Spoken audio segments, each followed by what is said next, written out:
Now on CoastTV News. No-show Stell as Delaware's District 20 continues not to have a voice in Legislative Hall. The new calls for resignation by House members. Spot shortage, the option Milton officials are considering that could double the number of public parking spaces. This is CoastTV News Midday. Good morning and thank you for joining us. I'm Elisa Weber and welcome to CoastTV News Midday. Our top story this morning, including today, just 7 days remain this year in Delaware's General Assembly.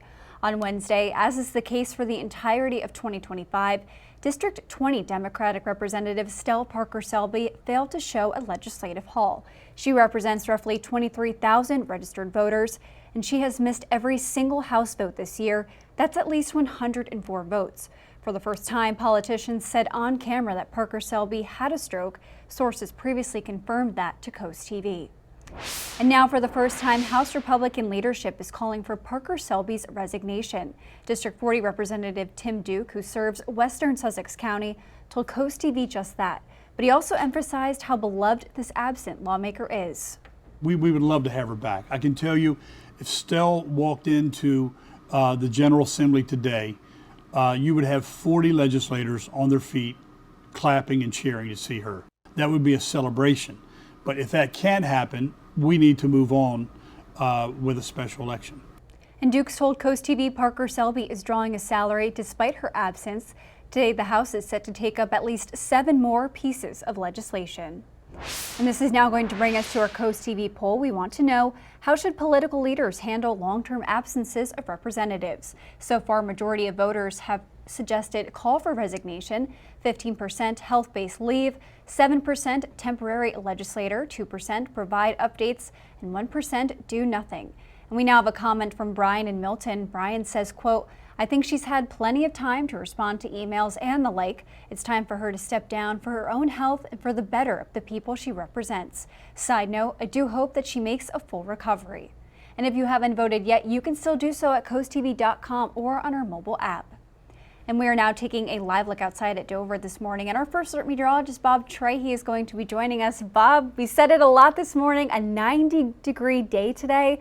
That's pretty crazy. That is pretty crazy, but not unusual, Elisa. We are well on our way to seeing the first 90-degree reading of the season. Already 85 in Seaford, 84 in Georgetown, even at the beaches, 84 in Bethany Beach, 85 in Rehoboth, 83 in Millsboro, and it is muggy. We've got dew points in the 60s and 70s, so the combination of the temperatures and the dew points, it feels like mid to upper 80s, feels like 90 in Seaford right now, 87 in Dagsboro, and even at the beaches, close to 90 in Bethany Beach and Rehoboth. We've got a little bit of a southwesterly breeze, but it's not going to cool us off as we're looking at clear skies, hazy conditions, and smoky skies from distant wildfires. Otherwise, it's sunshine. We've got high pressure both at the surface and aloft with sinking air, and that means hot weather all up and down the East Coast, including Delmarva, as we're into the upper 80s by noon, and the beaches once again well into the 70s and 80s. A look at the 90s showing up. Milton through Lewis, Millsboro, and Salisbury as well,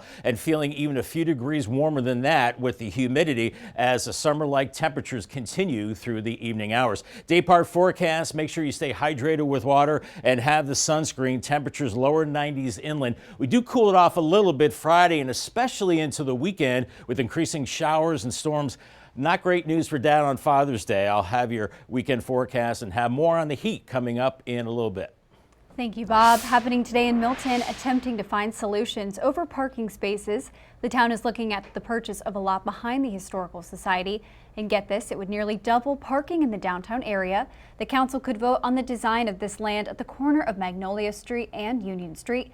People living in Milton say it's a smart choice. I think it's a great idea because we often come over here for shows, the theater, and a lot of times it's difficult finding parking places, so it'd be nice to have more convenient parking to the theater. And the town council is meeting today at 1 o'clock at the Milton Public Library. According to the Milford Police Department, this is the location of an armed robbery at a GameStop in Milford, and now a teenager is facing felony charges. Police say he was wearing a blue hoodie and a mask, walked into a store, showed a handgun, and demanded money. But he did leave empty-handed in a red Ford Escape. Police later identified him as a 16-year-old from Harrington and arrested him at home. According to the Brandywine Valley SPCA, more than 24 pets are now safe after a rescue from a house in Kent County that was found in unsanitary conditions.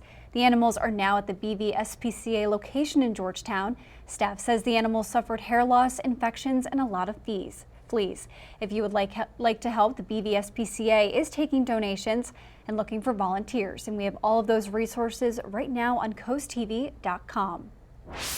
Happening now, ongoing unrest across the country as many more states are seeing anti-ICE protests.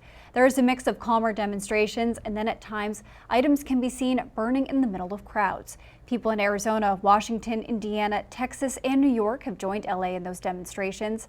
Tensions stem from an increase in ICE raids across the country. Along with Los Angeles, the National Guard has now also been deployed in Texas. And coming up after the break, turning tragedy around, how one family is honoring their son's legacy by giving back to Delaware youth.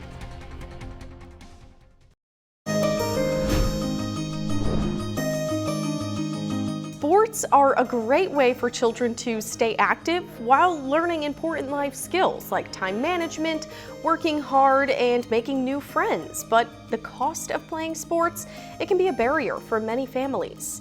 In this week's Coastal Connections, Elisa Weber introduces us to a family who is trying to turn tragedy into something good for the community.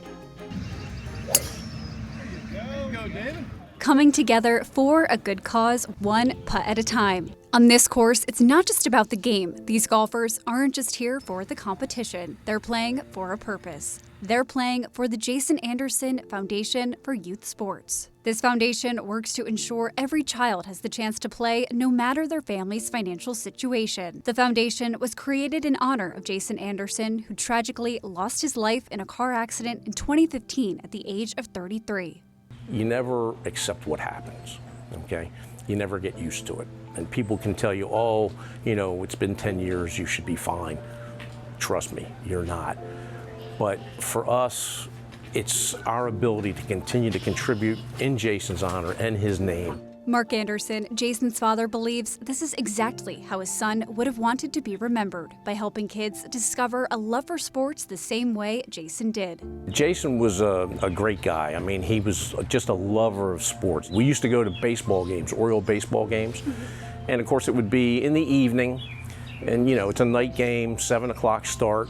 He's charting all of the game activities, you know, and of course the Orioles are losing 10-2. And I say, come on, it's time to go. We got to go. You got school tomorrow. I got to go to work. No, Dad, we can't leave yet. The game's not over. That's just the kind of guy he was in terms of the love of sports. What started as a childhood passion turned into a lifelong journey. Jason went on to work with major organizations like the New Orleans Saints and Dover Motorsports. Honoring Jason's life by giving back just made sense for the Anderson family. You know, when they say people die too young, good people die young, he was one of those. He was just a great guy, would do anything for you. While the past 10 years without Jason have been difficult, his father says Jason's 11-year-old son Ryan has brought comfort, reminding the family so much of Jason. He's actually a really good soccer player, and he's now starting to get into golf. He's talking about wanting to play baseball and basketball. The apple doesn't fall far from the tree, and that one didn't fall far from the tree. He is just like Jason. Since it began in 2016, the Jason Anderson Foundation has raised $80,000 for the community. Jason carried the lessons he learned in sports with him throughout his entire life, and now many children across Delaware will get to learn those same values. Teamwork, that leadership, that friendship, those are things that will last you a lifetime. For Coastal Connections, I'm Elisa Weber. We are well on our way to seeing the first 90-degree temperatures of the season. Hazy, hot, and humid right now on the Spicer Brothers Cam. 84. It is muggy. Dew points in the upper 60s, and we're getting close to 90, I think, as we go into the afternoon hours. Our average first 90-degree day in Georgetown, well, it was May 24th. That's usually the average first day. The last 90-degree day was last August 28th. In 2024, we hit 98. The earliest occurrence was was April 17th of 2002, and the latest was July 13th, 1979. So it's a little later than average, but it's coming, folks, as we're looking at temperatures already in the mid-80s from Millsboro to Milton, 85 in Seaford, 84 in Millsboro, Salisbury 84, and even at the beaches, 84 in Bethany Beach, 80 in Lewis, and 85 in Rehoboth right now. And the dew point temperatures right now in the 60s and lower 70s, the measure of moisture in the atmosphere, what it feels like, and it feels like you're wearing a wet sweater outside. It's that air you can wear. It already feels like 90 in Seaford, 86 in Georgetown, feels like 90 in Rehoboth and Willards too. So make sure you exercise caution this afternoon, take frequent breaks, and drink a lot of water. We do have a bit of a south-southwest breeze, but not enough to really cool us off. Your relief will be at the coast today as we're looking at clear skies right now on the visible satellite picture. We do have some haze and smoke from distant wildfires, and we'll continue to see some of those smoky skies the next couple of days. Otherwise, it's high pressure both at the surface and aloft, and with sinking air, compressing air, that's why we're seeing the big warm-up across the East Coast. We are seeing storminess from Texas all the way into the northern plains, and eventually that will head our way, unfortunately, just in time for the weekend. Futurecast this afternoon, upper 80s around the noon hour from Salisbury to Millsboro, 89 in Logneck, 70s and 80s at the beaches, almost 90 in Lewis. In fact, by 3 p.m., you could be at 92 there, 91 in Salisbury, 91 in Millsboro. So the heat is on big time. It's going to be a warm and muggy evening, and overnight will be very warm too with some cloud cover by Friday morning in the 60s and 70s. And with more cloud cover tomorrow, I think we'll only see highs in the mid-80s. Not as hot as today into the afternoon, and maybe a few pop-up showers and thunderstorms, maybe some brief heavy rain as we go into Friday evening, and maybe some gusty winds as well. So keep that in mind as we go into your Friday evening. Into the weekend, unfortunately unsettled. We have a front moving in on Saturday, showers and storms, and I'm afraid unsettled into Sunday for Dad on Father's Day. Clouds, some scattered showers. Then we could actually see a heavier rain building in as we go into your Monday. So unsettled weather as we go into that time period. Here's the muggy meter. We're looking at muggy to humid to very humid conditions over the next few days. Today, 90 in Georgetown, Milford, and Seaford, with 82 into Rehoboth, hazy, hot, and humid conditions. 90 in Federalsburg, 88 in Cambridge, and Salisbury, 89 for you, 85 in Crisfield, lower 80s from Chincoteague into Ocean City. Paul Davis, 7-day forecast, 86 Friday with showers and storms, and then cooler into the weekend, 79, storms on Saturday. Won't be raining all the time. And then for Dad on Sunday, maybe have a plan B, 75 with showers lingering Monday, then maybe more storms by Wednesday and a high of 85. Thank you, Bob. And here's what you can expect later this afternoon on Coast Life at 4. We know you're having a good day so far here along coastal Delmarva, but let's see what's coming up at 4 o'clock here on Coast Life. You don't want to miss our chat with our friends at Sussex County Habitat for Humanity. They've always got something really incredible going on, and today there's no exception. We're also going to be chatting with our friends at the Brandywine Valley SPCA for their mega adoption event. So if you are looking to make some room in your home and your hearts for a four-legged friend, we've got the details on that. Plus, it's Thursday, so you know what that means. We're spilling the tea, spilling the drama. All that fun and more is happening today at 4 on Coast Life. We'll see you there. Officials in Chincoteague are considering how its emergency service crews may be impacted by a lack of lifeguards on the public beach at Assateague National Seashore. Lifeguards were removed this season after budget cuts to the National Park Service. Beachgoers say they are concerned about response times from the Chincoteague EMTs if an emergency were to happen. Vacationers with life-saving training say it's not realistic to assume someone with those skills will always be around.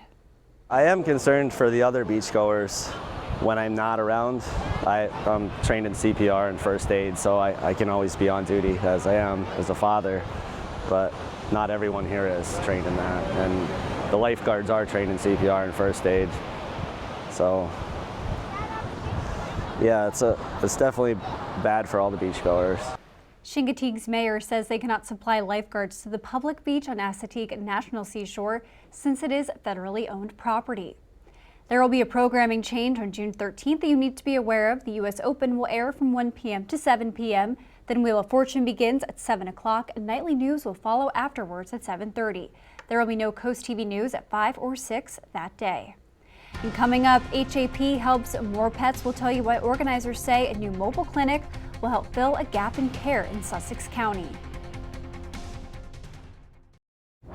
Happening today, Humane Animal Partners is celebrating the grand opening of its brand new mobile veterinary clinic. Organizers say the mobile clinic is aimed at bringing affordable pet care to underserved areas. It will provide limited on-site medical services and travel across Delaware for low-cost vaccine and wellness pop-up events. Nearly 800 members of Delaware law enforcement are putting their best foot forward for Special Olympics. The 39th annual statewide torch run kicked off Wednesday. It continues through Friday with stops throughout the entire state. Today, participants head to Legislative Mall in Dover, and the money raised supports sports training and competition for people with intellectual disabilities. Hazy sunshine and warm in Cambridge right now. The boaters are out and about, and for good reason. 84, feeling like summer today. The first 90-degree reading, maybe not in Cambridge, but definitely inland areas. We're looking at more humidity as well. Not as hot Friday with more clouds increasing. Showers and storms as we head into the weekend, and it will be cooler.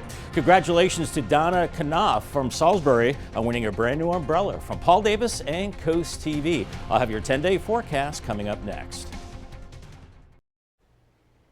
Inland areas headed for the low 90s this afternoon. Stay hydrated, have the sunscreen. 70s and 80s at the beaches, and a very mild and muggy evening on the way. Call the Coast TV First Alert weather phone for your latest forecast. Sponsored by Brockstead, Mandalis, Federico. Paul Davis 10-day forecast. Not as hot Friday, 86. Late day showers and storms, and cooling down into the weekend. This is probably the third weekend that we're looking at unsettled weather. Storm Saturday, 79. A little wet for Dad on Sunday, 75. Still kind of wet on Monday, then warming up into next week. Storms Wednesday, close to 90 Thursday, and crossing her fingers, Elisa, for a decent weekend next weekend. Yes, please, Bob. Well, thank you for joining us here for Coast TV News Midday. And for more news and local weather, download our Coast TV News app. Don't forget to join us for Coast TV News at 5 later this afternoon. Have a great day.